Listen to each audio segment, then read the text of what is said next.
se olvida de que su rey majestuoso era Jehová de los ejércitos. Pero Samuel les hace ver de que ya tenían un rey. Sin embargo, el pueblo de Israel dice, queremos un rey como los otros pueblos. Insisten en tener un rey. A tal punto que nosotros vemos en el capítulo 8, en el contexto de la predicación que voy a dar esta mañana, de que definitivamente el Señor le dice a Samuel, dice, oye la voz del pueblo lo que te diga, porque no te han desechado a ti, sino me han desechado a mí, para que yo no sea el rey de sus vidas. Tremenda respuesta de parte del Señor. Escucha lo que están diciendo. Ellos están solicitando un rey, pues escúchales. Pero quiero advertirte, quiero decirte, Samuel, no es que este pueblo está rechazándote a ti, me está rechazando a mí. Ya no quieren que yo sea más el rey de ellos. Amados hermanos, si nosotros de nuestros corazones no sentimos realmente ese reinado de Jesucristo, el autor y consumidor de nuestras vidas, no podemos tener ninguna esperanza de nada. El Señor debe ser el rey de nuestras vidas. Amén. Él es el autor y consumador de nuestras vidas, de nuestra existencia. Sí, Señor. Él es la razón de nuestras vidas. Él es la razón por la cual estamos aquí presentes. Si usted y yo no creeríamos en Jesús, en el Creador, si nosotros no creíamos en el Espíritu Santo, no hay necesidad de estar aquí en esta reunión. Como dice el apóstol San Pablo, si nosotros no creeríamos en la resurrección de Cristo, en vano es, dice mi predicación, en vano es que hablemos del Señor. Pero usted y yo hemos llegado a un punto de comprender que Dios existe, Amén. de que Él es nuestro Rey, de que Él es nuestro Señor. Por eso, amados hermanos, nosotros nunca nos enfoquemos en las circunstancias de nuestros países cuando tenemos un gobernante, porque nuestro gobernante es Cristo. Aleluya. Él es nuestro proveedor. A veces yo también he tenido, no diría cierta confusión, sino cierto anhelo de que X persona sea el presidente y X persona no lo sea. Y empiezo a perder de vista que la concentración total en mi vida debe ser en Cristo mi Redentor. Amén. Porque en fin de fines, hermanos, ¿quién nos hace la provisión? Es nuestro Señor Jesucristo. Amén. Quien nos da la vida es Jesús. Quien murió por nosotros es Jesús. Quien nos dio la salvación es Jesús. Él es todo para nosotros. Amén. Por eso dice la palabra del Señor, sin mí nada podéis hacer. Sin el Señor no podemos hacer nada en absoluto. Sin embargo, nuestro Padre Celestial escucha el deseo, la petición de su pueblo. Y le dice a Samuel, déjales que pidan un rey, vamos a darles. Solamente tú les vas a decir lo que les espera. Y hace una reminiscencia del futuro del pueblo de Israel al tener un rey. Dice, sus hijos serán tomados, sus hijas serán tomadas. Empezarán ustedes a diezmar de sus frutos, de sus cosechas. Ustedes irán a la guerra. Sus hijos, sus hijas servirán a los siervos del ejército. En fin, anuncia en el capítulo 8 todo lo que va a ocurrirles al tener un rey terrenal. Y decide el Señor aceptar. Entonces, en esta porción bíblica vamos a ver en esta mañana lo que significa perder a un rey poderoso, el creador de nuestras vidas, y cimentar nuestros pensamientos, nuestros deseos en un rey humano. Voy entonces con ustedes al primer libro de Samuel, el capítulo 13. Como siempre ustedes me escuchan, yo voy a dar lectura, ustedes me ponen atención. Y voy a empezar con el capítulo 13, el versículo 5, y lo leo en la palabra del Señor en nombre del Padre y del Espíritu Santo. Y dice así el versículo 5. Entonces los filisteos se juntaron para pelear contra Israel, 30,000 carros, 6,000 hombres de a caballo y pueblo numeroso como la arena que está a la orilla del mar. Y subieron y acamparon en Migmas al oriente de Bet-Aven. Vemos en primera instancia que hay un ejército poderoso que se reúne para atacar a los israelitas. Está formado un ejército numeroso. Israel no tenía la preparación de un ejército como para sostener una batalla, pero los filisteos sí, están totalmente armados. Vamos a ver qué es lo que ocurre entonces al pueblo de Israel cuando conoce que hay un ejército enemigo que les va a atacar. Vea, escuchemos con atención. Dice el versículo 6: cuando los hombres de Israel vieron que estaban en estrecho, porque el pueblo estaba en aprieto, se escondieron en cuevas, en fosos, en peñascos, en rocas y en cisternas. Miren ustedes algo peculiar en este evento, hermanos.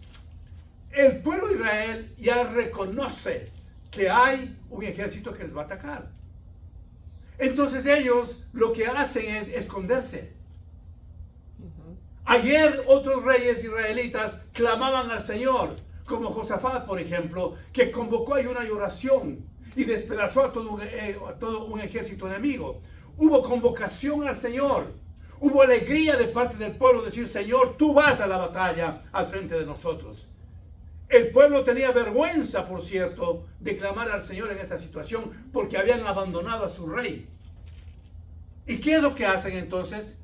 Es refugiarse en cuevas. Empezaron a temblar. Amados hermanos, cuando nosotros hemos perdido el enfoque principal en todas las áreas de nuestras vidas, a Cristo el Rey, y cuando vienen las circunstancias difíciles, no sabemos qué hacer. Nos escondemos en nuestro ego en primera instancia. Queremos acelerar ciertas circunstancias para salir del problema, porque no nos queda en nuestro corazón una esperanza genuina de poder recurrir al Rey de Reyes, al Señor de Señores, porque le hemos descartado a Él. Ya no quiero ese rey, quiero otro rey. El pueblo israelita no tenía entonces ya la opción de clamar a un rey poderoso, a un creador que les había dado a los pueblos israelitas tantas victorias, tantas ganancias. Ese Dios estaba siempre protegiendo al pueblo de Israel. Pero cuando se ven que hay un ejército que va a atacarles, entonces ellos estaban temblando. No les quedaba ninguna otra alternativa que esconderse. En el versículo 7 dice: y algunos de los hebreos pasaron el Jordán a la tierra de Gad y de Galaad. Pero Saúl permanecía aún en Gilgal y todo el pueblo iba atrás de él. ¿Qué estaba el pueblo? Dice, temblando. Temblando. Literalmente el pueblo estaba temblando. Estaban llenos de miedo. ¿Dónde estaban los ángeles de Jehová? ¿Dónde estaba Jehová de los ejércitos? Ella no estaba ahí. Ella no estaba con el pueblo israelita. Ellos habían escogido un rey humano y el Señor les concedió para que puedan experimentar, hermanos. En nuestras vidas, amados hermanos, escúchenme bien. Nada podemos nosotros hacer sin la gracia, sin la misericordia del Señor. Nada, hermanos. Amén. Lo que nos volvemos es un cúmulo de temblores, de miedo. Y nosotros vemos, hermanos, que cuando estamos plasmados con el Señor, Él es tan precioso que de una u otra manera inmediatamente nos arregla, nos soluciona los problemas que estamos enfrentando. ¿No es una bendición para el hermano Sori y para el hermano Jesús saber que Dios le está regalando una niña después de tantos años de lucha? Amén, hermano Jesús. Amén. Amén, hermana Sori. ¿No es una bendición grande, hermanos, que cuando nosotros nos sentimos enfermos y nada podemos hacer y recurrimos al Señor, a nuestro médico divino? Cuando estamos enfrentando cualquier situación, hermanos, pero estamos conectados con la gracia, con la misericordia del Señor. Estamos conectados con la provisión del Señor, como el Señor viene, nos equipa, nos bendice. Y nosotros empezamos como pueblo a reconocer su grandeza. Amados hermanos, nosotros tenemos que siempre formalizar en nuestras vidas una gratitud eterna al Señor. ¿Dónde estaríamos nosotros, hermanos, si nuestro Señor Jesucristo no hubiera hecho el llamado a nuestras vidas? Si no nos hubiera perdonado, ¿dónde estaríamos, hermanos? Yo siempre les he dicho a ustedes de lo que concierne a mi vida. Si vivo, posiblemente en una silla de ruedas, súper enfermo, paupérrimo, quizás sin familia por resultado de mi pecado, abandonado. Y si muerto, obviamente merecía el infierno, lleno de pecado. Entonces, hermanos, cuando reconocemos de que hubo un momento tan maravilloso que el Señor nos hizo un llamado, porque lo que tenemos que nuevamente reconocer en esta mañana, hermanos, de que Él nos llamó a nosotros. Amén. Él le hizo un llamado especial a usted para bendecirlo. Él nos buscó a nosotros, hermanos. Amén. La palabra del Señor está bien descifrada. Él hizo llamado a Abraham. Él hizo llamado a Jacob, a Isaac, a Moisés, a David, a Jeremías, a todo su pueblo. Y un día tocó su corazón y le hizo un llamado especial. Entonces, cuán felices nosotros debemos sentirnos, hermanos, de que Él fue el que tocó nuestros corazones. Él hizo un llamado especial para darnos la bendición grande, hermanos. Amén. Cuando nosotros nos desenfocamos de eso y no entendemos o no queremos entender, empezamos a vivir una vida miserable y paulatinamente como que estamos buscando otro rey, porque estamos enfriándonos en las cosas del Señor y no le estamos reconociéndole a Él. Amados hermanos, permítanme decirles lo siguiente. Si usted y yo lo reconocemos al Señor en todos los pasos que damos en nuestras vidas, tenga la seguridad, hermanos, que usted va a continuar siendo bendecido. Nunca descarte nada en su vida de decir, yo lo puedo hacer. Yo voy a tomar la mejor solución para salir de esto. No podemos, amados hermanos. En ningún aspecto de nuestras vidas podemos nosotros alcanzar nada, al menos que la gracia de Dios llegue donde nosotros, para que Él nos abra las puertas, hermanos. Usted sabe perfectamente que la vida cristiana en los brazos de Cristo es preciosa, ¿no es cierto, Amén. hermanos? Amén. Es maravillosa, es llena de esperanza y alegría, hermanos. Y Dios es tan bondadoso que en medio de la prueba, del sufrimiento, del dolor, de las finanzas, de la enfermedad, de todo lo que quiera llamárselo, cuando elevamos nuestra mirada al cielo y con una plegaria de angustia le decimos al Señor que nos ayude, Él viene a socorrernos, Él viene a ayudarnos, hermanos. Nosotros no vivimos una vida miserable, nosotros vivimos una vida de victoria. Amén. Porque Dios nos ha dado la victoria, hermanos. Amén. Este pueblo estaba temblando, no sabía qué hacer porque ya no estaba bajo el registro, bajo las manos de un redentor, de un rey divino. Dice, y él esperó 7 días. ¿Quién? Saúl. Saúl esperó 7 días. Y dice la palabra del Señor, conforme al plazo que Samuel había dicho. Pero Samuel no venía a Gilgal y el pueblo se le desertaba. Llenos de temor, llenos de miedo, el pueblo se le iba. No así en las otras batallas cuando tenían que enfrentar los pueblos israelitas a sus enemigos. Se quedaban y esperaban con firmeza que el Señor vendría a darles la victoria. Entonces dijo Saúl, traedme holocausto y ofrendas de paz, y ofreció el holocausto. Aquí quiero, hermanos, que entendamos el corazón del mensaje. Amados hermanos, en aquel entonces, el único que era llamado a ofrecer holocausto a Jehová era el sacerdote. Nadie más. Ni siquiera el líder podía ofrecer un holocausto. Por ejemplo, cuando fue tomado Moisés, él no podía ofrecer holocausto. Era el sacerdote. Era la decisión de Dios de que sean los sacerdotes los que ofrezcan el holocausto. Recuerden ustedes, por eso quedaron fulminados los hijos de Aarón. Recuerden ustedes, por eso quedaron fulminados los hijos de Elí. Porque arbitrariamente ellos ofrecieron holocausto. Saúl entendía perfectamente lo que le estaba pasando, hermanos. Él sabía perfectamente lo que iba a hacer. Y sin embargo ofrece holocausto al Señor. Amados hermanos, escúchenme bien. Cuando nosotros estamos yendo deliberadamente a hacer cosas incorrectas, estamos presentando un holocausto vano ante el Señor. Estamos presentando un holocausto que desprecia al Señor, porque no le estamos reconociendo la santidad de Él. Podemos nosotros decir entonces, no estamos viviendo como en el Antiguo Testamento. Sí, hermanos, verdad es eso.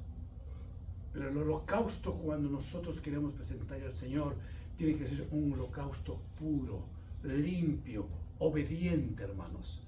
Nosotros no podemos vivir como cristianos ausentes de la obediencia ante el Señor, ni tampoco olvidándonos de sus mandamientos. El Señor nos dice, yo no quiero sacrificios, yo no quiero holocaustos, lo que yo quiero es misericordia, lo que yo quiero es obediencia. Saúl era ya postulado un rey, le escogió el Señor. Él mandó a Samuel para que le ungiese a Saúl. Él estaba totalmente adornado de todas las cosas que el Señor le iba a dar, y ya le estaba dando. Porque recordemos, hermanos, que cuando nosotros estamos en los brazos de Cristo, toda situación es posible en Él. Toda circunstancia es factible en poder alcanzar. Porque estamos en la gracia del Señor.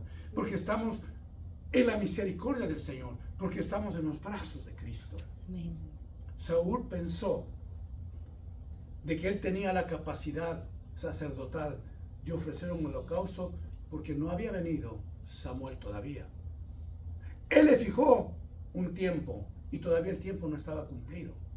Sin embargo, se acelera él a ofrecer holocausto sin esperar a Samuel. Amados hermanos, detengámonos a tomar decisiones que no nos conviene si no hemos consultado al Señor. Aprendamos a consultar al Señor. Por grande o pequeña la situación que sea en nuestras vidas, consultemos al Señor. Por ejemplo, Señor, no estoy bien de salud, ¿debo ir al médico? ¿O tú me vas a sanar? Dios no nos impide que nos vayamos a un médico. Dios no nos impide que tomemos la medicina. Yo lo hago. Porque Dios creó la ciencia. Porque Dios creó todo lo que sirve para nosotros. Mi hermano Lualve me conversaba que tuvo que sacarse 2 muelas. Me imagino el dolor que habrá tenido. ¿Y por qué no esperó el hermano Lualve un ángel que le venga a sacarle las muelas? No. Dios ha puesto alrededor de nosotros a médicos, a medicina, pero antes de todo nosotros le estamos dando el honor, la gloria al Señor. Le estamos consultando. Y cuando usted en primera instancia le consulta y después va al médico o toma la medicina, es bendecido. Cuando vamos a tomar una decisión financiera que es bastante compleja, consultemos al Señor, hermanos. Hablemos con Él. Esperemos. Usted y yo siempre queremos, es obvio, somos humanos. Queremos que lo que anhelamos lo miremos ya. Pero nos olvidamos, por ejemplo, de la vida de José, que tuvo que esperar 13 años para coronarse como el segundo en comando de todo un pueblo egipcio. 13 años. Varones de Dios que esperaron décadas. ¿Cuál es el tiempo que usted está esperando en su petición, que le aflige, que le angustia? ¿Qué tiempo ha esperado usted todavía? ¿O qué tiempo está esperando? ¿Ha contabilizado? Yo no creo, hermanos, que el Señor está esperando de nosotros 10, 20 años. Pero el Señor quiere que pacientemente estemos nosotros esperando. Ahora, ¿qué es la paciencia, hermanos? La paciencia es la capacidad de sufrir y tolerar las adversidades de la vida con valor y sin quejarse. Voy a repetir, escúcheme. La paciencia es la capacidad de sufrir y tolerar las adversidades de la vida con valor y sin quejarse. Esperar, hermanos. No apurarnos. No creer que la bendición no va a llegar. ¿Cuántas veces, hermanos, la bendición ha estado en la esquina de nuestra casa y nosotros ya hemos tomado una acción contraria a lo que el Señor quería y somos un fracaso? Y después tenemos que vivir las consecuencias de las malas decisiones que hemos tomado. Saúl no quiso esperar, ¿no? Yo puedo también ofrecer un holocausto. ¿Se acuerdan ustedes, amados hermanos? Los hermanos de Moisés, María y Aarón, que empezaron a criticarle a Moisés, diciendo, nosotros también podemos hacer milagros. No solamente él. ¿Qué les pasó a los dos? ¿Qué les pasó a María? Tuvo la lepra, ¿no es cierto? Que solamente a través de la intercesión de la oración de Moisés pudieron obtener sanidad. Porque a veces nos creemos, hermanos, de que podemos hacer cosas y no entendemos que no todo le agrada al Señor de todo lo que hacemos, hermanos, sino que nosotros humildemente tenemos que esperar con paciencia. Dice el salmista, pacientemente esperé yo en Jehová. Así que Saúl pues decide, de acuerdo a su interpretación, a su pensamiento, elevar un holocausto. Y dice entonces la palabra del Señor, que cuando él acababa de ofrecer el holocausto, he aquí Samuel que venía, y Saúl salió a recibirlo para saludarle. Entonces Samuel dijo, ¿qué has hecho? Y Saúl respondió, porque vi que el pueblo se me desertaba, y que tú no venías dentro del plazo señalado, y que los filisteos estaban reunidos. Me dije, ahora descenderán los filisteos contra mí a Gilgal, y yo no he implorado el favor de Jehová. Me esforcé pues y ofrecí holocausto. Vamos a ver algunas cosas, hermanos, de la postura que tiene Saúl. En primer lugar, hermanos, él no reconoce su falta, no reconoce su error. Y una de las cosas tremendas que puede pasar a un cristiano es no reconocer nuestro pecado, hermanos. Lo que quiere el Señor es que yo reconozca mi pecado, que baje la guardia, que me arrepienta y que le diga, Señor, perdóname porque he pecado contra ti, contra el cielo. ¿No vemos una bendición grande en el Hijo Pródigo? Cuando hubo arrepentimiento, no le honró al Señor al perdonarle, y su padre no le hizo una fiesta grande cuando reconoció al Hijo Pródigo del pecado. Dios está listo a perdonarnos. Amén. María Magdalena tenía 7 demonios, ¿no es cierto, hermanos? ¿Y qué hizo el Señor? Lo levantó, despidió a sus 7 demonios y le hizo una mujer dándole la sabiduría grande y el privilegio de ver al Señor cuando Él resucitó. Fue la que anunció el Evangelio. Mire qué cosa maravillosa. Entonces vemos en primer lugar en Saúl un hombre que no quería entender que había pecado. En segundo lugar, había ego, había orgullo en él, que él se creía capaz de hacer lo que él quería para obtener en sus pensamientos lo que deseaba. Amado hermano, el orgullo detesta el Señor. Cuando nos creemos las personas que somos autosuficientes para alcanzar nuestros objetivos. No es así. El Señor desecha, dice, al soberbio, a la persona que no quiere esperar en el Señor. En tercer lugar, hermanos, perdió Saúl todo temor al Señor. Y la Biblia me dice a mí que el principio de la sabiduría es ¿qué? Temor a Jehová. Se olvidó completamente. Esos 3 factores influenciaron en Saúl para decir, yo puedo hacer lo que un sacerdote puede. Y cuando le pregunta a Samuel, él le dice, no, dice, yo hice por bien, se me desertaba el ejército y yo honré a Jehová. Entonces de parte de él nunca hubo un sentido de humildad, hermanos. Él quería que Samuel le reconozca, sí, muy bien, Saúl, hiciste muy bien, en verdad que yo me atrasé unas horas a nuestra cita, has hecho perfecto. No. Lo que hizo Saúl fue un pecado abominable ante el Señor. Y escuchemos entonces lo que le dice Samuel. Entonces Samuel dijo a Saúl, locamente has hecho. No guardase el mandamiento de Jehová tu Dios que él te había ordenado, pues ahora Jehová hubiera confirmado tu reino sobre Israel para siempre. Mas ahora tu reino no será duradero. Jehová se ha buscado un varón conforme a su corazón, al cual Jehová ha designado para que sea príncipe sobre su pueblo, por cuanto tú no has guardado lo que Jehová te mandó. Has hecho locamente, Saúl. No guardaste el respeto que merece un sacerdote. Yo venía a ofrecer holocausto. Hiciste locamente. Hiciste apresuradamente. Pierdes tú el reino. A veces, hermanos, los cristianos creemos de que sí hemos aceptado al Señor, si nos identificamos como cristianos, y que eso nos da el derecho de hacer lo que quiere en nuestras vidas. Salvos, pero siempre salvos. No es así, hermanos. Dice la palabra del Señor, más del que perseverare hasta el fin, ese será salvo.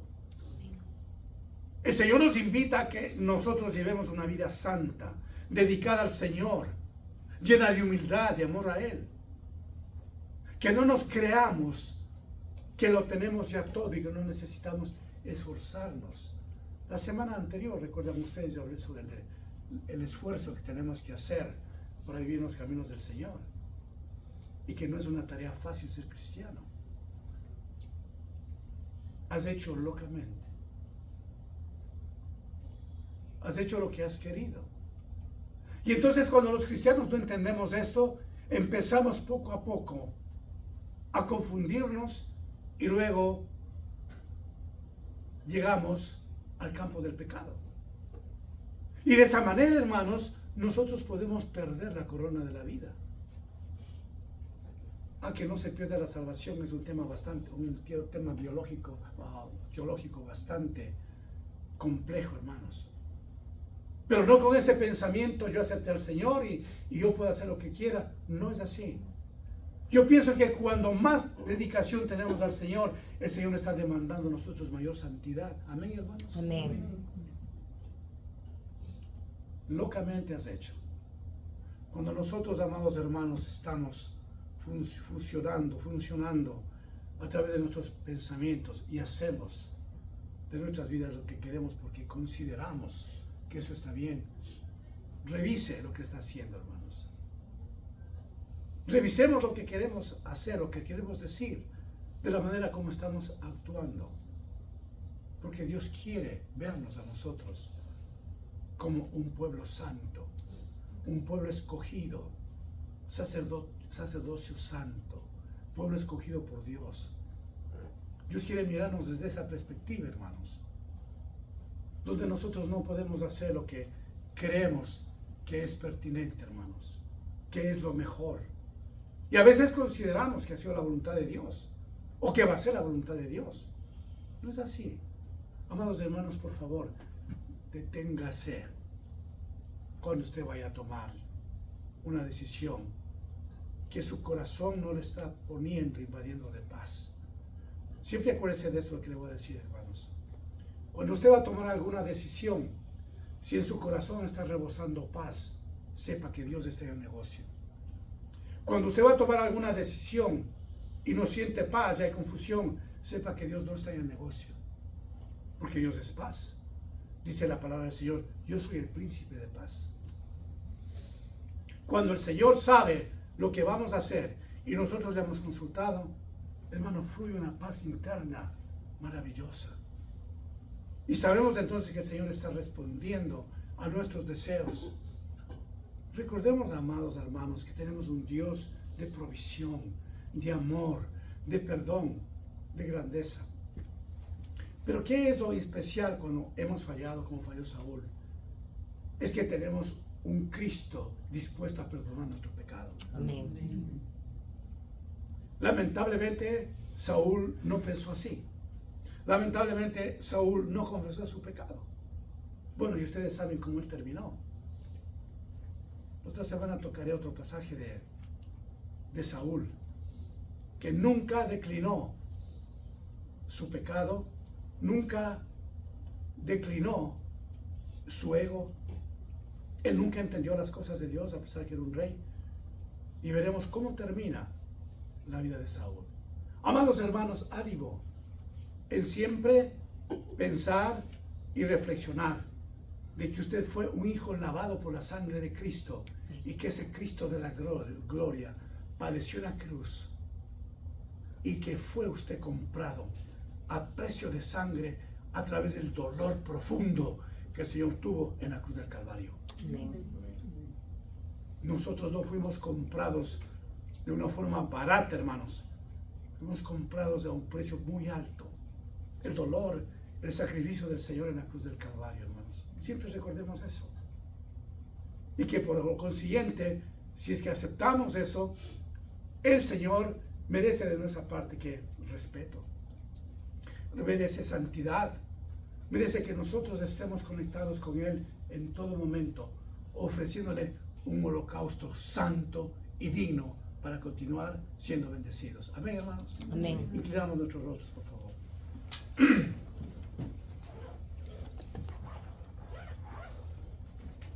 Padre bendito, te adoramos, te bendecimos y te damos gracias, Señor. Reconocemos en esta mañana que necesitamos tanto de ti, Padre, Así es, Señor. para que nos ayudes, Señor, a que todos nuestros pasos estén firmes, Señor, en ti. Tú eres nuestra roca firme, Señor. Ayúdanos a reconocerte en cada momento de nuestras vidas, Señor. Así es, Padre. Que no pensemos, Señor, que lo que queremos hacer es válido ante ti, sino que te consultemos para que haya la bendición, para que tengamos paz, para que no suframos las consecuencias de la desobediencia, Señor. Gracias, Padre, porque podemos en esta mañana pedirte, Señor, que nos perdones si hemos tomado decisiones contrarias a tu voluntad, Señor. Que nos perdones y nos laves con tu sangre preciosa. Y te ofrecemos, Señor, que en lo futuro vamos a consultarte, Señor.